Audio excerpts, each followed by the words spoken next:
नमस्कार दोस्तों, स्वागत है आपका आपके अपने YouTube channel world best education point में। तो आज के हमारी क्लास है वो जनरल नॉलेज। हमारे जो महत्वपूर्ण क्वेश्चन बनते हैं जनरल नॉलेज के, उनके हमने शॉर्ट क्वेश्चन आपके पास रखे हैं। तो देखते हैं कि आपको इनमें से कितने आते हैं और कितने नहीं आते। तो आप कमेंट बॉक्स में कमेंट करना ना भूलें, और साथ ही अगर आप चैनल पर नए हैं तो चैनल को सब्सक्राइब कीजिए और बेल आइकन को प्रेस कर लीजिए, ताकि आने वाली हर नई वीडियो की नोटिफिकेशन आपको जल्द से जल्द प्राप्त हो सके। तो क्लास को स्टार्ट करते हैं। पहला क्वेश्चन है हमारा, मांडा किस नदी के किनारे स्थित था। आपको बताना है कि मांडा किस नदी के किनारे स्थित था। कमेंट सेक्शन में आइए और आप अपना कमेंट कीजिए कि इसका आंसर क्या होगा। कमेंट सेक्शन में आके बताइए कि इसका आंसर क्या होगा। मांडा किस नदी के किनारे स्थित था। आंसर होगा चेनाब। आंसर होगा चेनाब। अगला क्वेश्चन है, सिंधु घाटी स्थल कालीबंगन किस प्रदेश में है। सिंधु घाटी जो स्थल था कालीबंगा, वो किस प्रदेश में है। कमेंट सेक्शन में आइए और बताइए कि सिंधु घाटी स्थल कालीबंगन किस प्रदेश में है। कमेंट सेक्शन में अपना कमेंट कीजिए और बताइए कि इसका आंसर क्या होगा। सिंधु घाटी स्थल कालीबंगन किस प्रदेश में है। आंसर होगा इसका राजस्थान। क्या होगा? राजस्थान में। सिंधु घाटी के लोग किसमें विश्वास करते थे। कमेंट सेक्शन में आइए और बताइए कि सिंधु घाटी के जो लोग हैं वो किसमें सबसे ज्यादा विश्वास रखते थे। आंसर दीजिए और बताइए कि क्या होगा इसका आंसर। कमेंट सेक्शन में कमेंट करके बताइए सिंधु घाटी के जो लोग थे वो किसमें विश्वास करते थे। आंसर होगा इसका मातृ शक्ति में। यानी सिंधु घाटी के जो लोग थे वो देवी देवताओं में ज्यादा विश्वास करते थे, और देवी देवताओं में से देवियों के अंदर यानी जो माताएं होती थी उनके ऊपर ये अपना ज्यादा विश्वास रखते थे। प्राचीनतम विवाह संस्कार का समय, नहीं सॉरी, प्राचीनतम विवाह संस्कार का वर्णन करने वाला विवाह सूक्त किसमें पाया जाता है। प्राचीनतम विवाह संस्कार का वर्णन करने वाला विवाह सूक्त किसमें पाया जाता है। कमेंट सेक्शन में कमेंट करके बताइए कि आंसर क्या होगा। आंसर क्या होगा? ऋग्वेद। आंसर होगा ऋग्वेद में पाया जाता है। ऋग्वेद में सबसे पवित्र नदी किसे माना गया है। आपको बताना है कि ऋग्वेद के अंदर जो सबसे पवित्र नदी वो किसे माना गया है। कमेंट सेक्शन में आइए और बताइए कि ऋग्वेद में सबसे पवित्र नदी किसे माना गया है। आंसर दीजिए। आंसर होगा सरस्वती नदी को। इसको सरस्वती नदी को ऋग्वेद में सबसे पवित्र नदी माना गया है। यज्ञ संबंधी विधि विधानों का पता किसमें चलता है। आपको बताना है कि यज्ञ संबंधी विधि विधानों का पता किसमें चलता है। कमेंट सेक्शन में आइए और बताइए कि यज्ञ संबंधी जो विधि विधान होते थे उनका पता किसमें चलता है। कमेंट सेक्शन में कमेंट कीजिए और बताइए। इसका होगा यजुर्वेद। किसमें? यजुर्वेद में।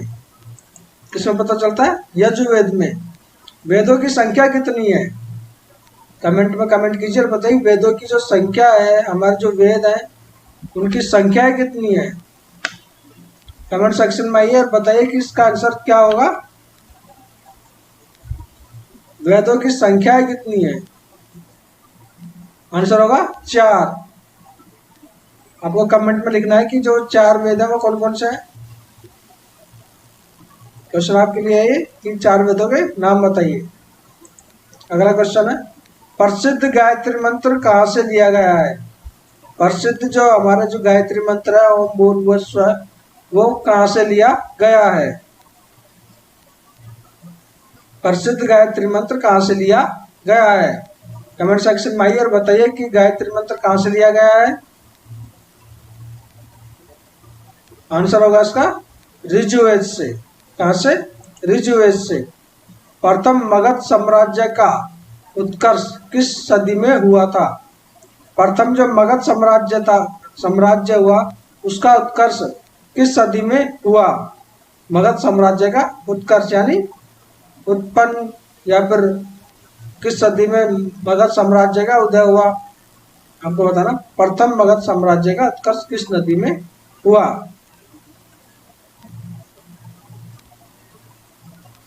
किस सदी में हुआ? सदी, नदी नहीं हो, सदी, ठीक है। किस सदी में हुआ था? तो आपको बताना है। आंसर होगा इसका 6वीं सदी ईस्वी पूर्व, यानी जो हमारी 6वीं सदी थी, 6th सदी में इसका मगध साम्राज्य का उत्कर्ष हुआ था। भारत में सिक्कों या मुद्रा का प्रचलन कब हुआ था? आपको बताना है कि भारत में सिक्के या मुद्रे प्रचलन कब हुआ था। कमेंट सेक्शन में आइए और बताइए कि इसका आंसर क्या होगा। भारत में सिक्कों और मुद्रों का प्रचलन कब हुआ? कमेंट सेक्शन में आइए और बताइए कि इसका आंसर क्या होगा। सिक्कों और मुद्रों का प्रचलन कब हुआ? 600 ईस्वी पूर्व। कब हुआ था? 600 ईस्वी पूर्व। मयूर सिंहासन किसने बनवाया था? मयूर सिंहासन किसने बनवाया था? कमेंट सेक्शन में आइए और बताइए कि मयूर सिंहासन किसने बनवाया था। मयूर सिंहासन किसने बनवाया था? आंसर होगा शाहजहां ने। किसने? शाहजहां ने। मयूर सिंहासन को बनाने वाले कलाकार का क्या नाम था? आपको बताना है कि जो मयूर सिंहासन था उसको बनाने वाले कलाकार का नाम। कमेंट सेक्शन में आइए और उस कलाकार का नाम बताइए जिसने मयूर सिंहासन बनाया था। कमेंट सेक्शन में आइए और बताइए कि इसका आंसर क्या होगा। आंसर होगा इसका बादल खां। किसने बनवाया था? बादल खां ने। कमेंट करते रहे आप वीडियो पर और बताएं कि आंसर क्या होगा। आप कमेंट देते रहे और अगर आपने अभी तक चैनल को सब्सक्राइब नहीं किया तो चैनल को सब्सक्राइब कर लीजिए और बेल आइकन को प्रेस कर लीजिए ताकि आने वाली हर नई वीडियो की नोटिफिकेशन आपको जल्द से जल्द प्राप्त हो सके।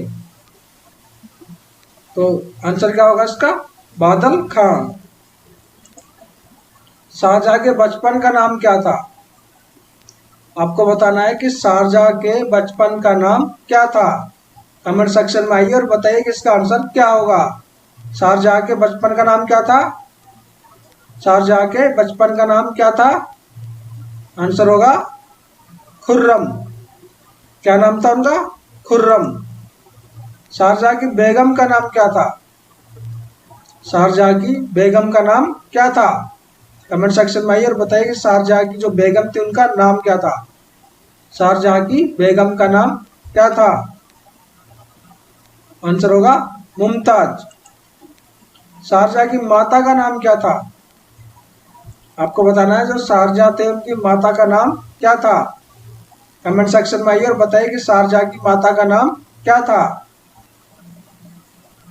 कमेंट सेक्शन में आइए और बताइए कि शाहजहां की माता का नाम क्या था। उनकी माता का नाम था ताज बीबी बिल्किस मकानी। क्या था? ताज बीबी बिल्किन मकानी। ठीक है। मुमताज महल के नाम से मशहूर होने से पहले शाहजहां की बेगम को किस नाम से पुकारा जाता था? मुमताज महल के नाम से मशहूर होने से पहले शाहजहां की बेगम को किस नाम से पुकारा जाता था? कमेंट सेक्शन में आइए और बताइए कि इनका नाम किस नाम से उनको पुकारा जाता था। कमेंट सेक्शन में आके बताइए। कमेंट सेक्शन में आके बताइए कि इसका आंसर क्या होगा। आंसर होगा उनका अर्जुमंद बानो। अर्जुमंद बानो। क्या होगा? अर्जुमंद बानो उनका नाम था जिस नाम से वो पहले जानी जाती थी, अर्जुमंद बानो। जहांगीर के सबसे छोटे बेटे शहरयार की शादी किसके साथ हुई थी? जहांगीर के सबसे छोटे बेटे शहरयार की शादी किसके साथ हुई थी? आपको बताना है कि जहांगीर के जो सबसे छोटे बेटे, उनका नाम है शहरयार, उसकी शादी किसके साथ हुई थी? कमेंट सेक्शन में आके कमेंट कीजिए और बताइए कि इसका आंसर क्या होगा। जहांगीर के सबसे छोटे बेटे शहरयार की शादी किसके साथ हुई थी? तो इसकी शादी जो हुई थी नूरजहां के जो सबसे पहले पति थे, नूरजहां के जो सबसे पहले पति थे, उनसे जो उत्पन्न उनकी पुत्री थी, उनके साथ उनकी शादी हुई थी। नूरजहां के जो पहले पति थे, उनसे जो उत्पन्न जो पहली पुत्री थी, उनके साथ शहरयार की शादी हुई थी। अगला क्वेश्चन है, शारजाह ने किसकी सहायता से राजगद्दी हासिल की? आपको बताना है कि शारजाह ने किसकी सहायता से राजगद्दी हासिल की। कमेंट सेक्शन में आइए और बताइए कि इसका आंसर क्या होगा। शारजाह ने किसकी सहायता से राजगद्दी हासिल की? शारजाह ने किसकी सहायता से राजगद्दी हासिल की? असाफ खां। किसकी सहायता से? असाफ खां की सहायता से। शारजाह के समय कौन सी जगह मुगल के हाथ से निकल गई थी? आपको बताना है कि शारजाह के समय कौन सी जगह मुगल के हाथ से निकल गई थी। शारजाह के समय कौन सी जगह मुगल के हाथ से निकल गई थी? आपको बताना है कि वो कौन सी जगह थी जो मुगलों के हाथ से निकल गई थी। आंसर होगा कांधार। आंसर कांधार। शारजाह ने आगरा से अपनी राजधानी कहाँ परिवर्तित की? शारजाह ने आगरा से अपनी राजधानी कहाँ परिवर्तित की? आपको बताना है कमेंट सेक्शन में कि शारजाह ने आगरा से अपनी राजधानी कहाँ पर परिवर्तित कर दी, यानी पहले जो आगरा थी उसको छोड़ के नई राजधानी बनाई, तो वो नई राजधानी कौन सी थी? आंसर होगा इसका शाहजहानाबाद। शाहजहानाबाद। कौन सी? शाहजहानाबाद, जो कि इस समय उसको पुरानी दिल्ली के नाम से जाना जाता है।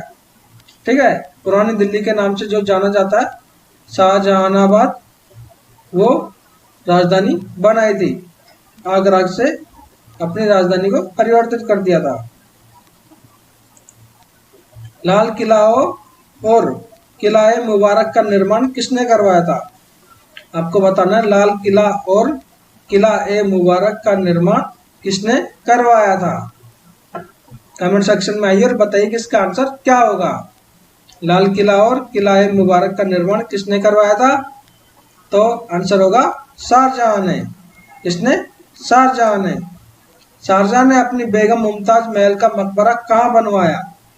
शाहजहां ने अपनी बेगम मुमताज महल का मकबरा कहाँ पर बनवाया? बिल्कुल ही सिंपल क्वेश्चन है। अगर इसे भी आप गलत करते हैं तो ये आपके सही से ना पढ़ने के नतीजे होंगे। तो शाहजहां ने अपनी बेगम मुमताज महल का मकबरा कहाँ पर बनवाया? जी, करेक्ट आंसर आगरा। मुमताज महल के मकबरे को किस नाम से जानते हैं? आपको बताना है कि मुमताज महल का जो मकबरा है उसको किस नाम से जानते हैं। Very simple question. So tell me, Mumtaz Mahal के मकबरे को किस नाम से जानते हैं? ताजमहल के नाम से। ठीक है, किस नाम से? ताजमहल के नाम से। तो ताजमहल के निर्माण में कितना समय लगा? आपको बताना है कि जो ताजमहल का निर्माण हुआ था उसको पूरा बनने में कितना समय लगा। ताजमहल के निर्माण में कितना समय लगा? तो इसको कितना समय लगा? 20 साल। कितना? 20 साल। तो ताजमहल का निर्माण कार्य कब शुरू किया गया था? आपको बताना है कि जो इसका निर्माण था वो कब स्टार्ट कर दिया गया था। कमेंट सेक्शन में आइए और बताइए कि ताजमहल का निर्माण कार्य कब शुरू कर दिया गया था। आंसर होगा 1632 ईस्वी में। क्या होगा? 1632 ईस्वी में। ताजमहल के वास्तुविद कौन थे?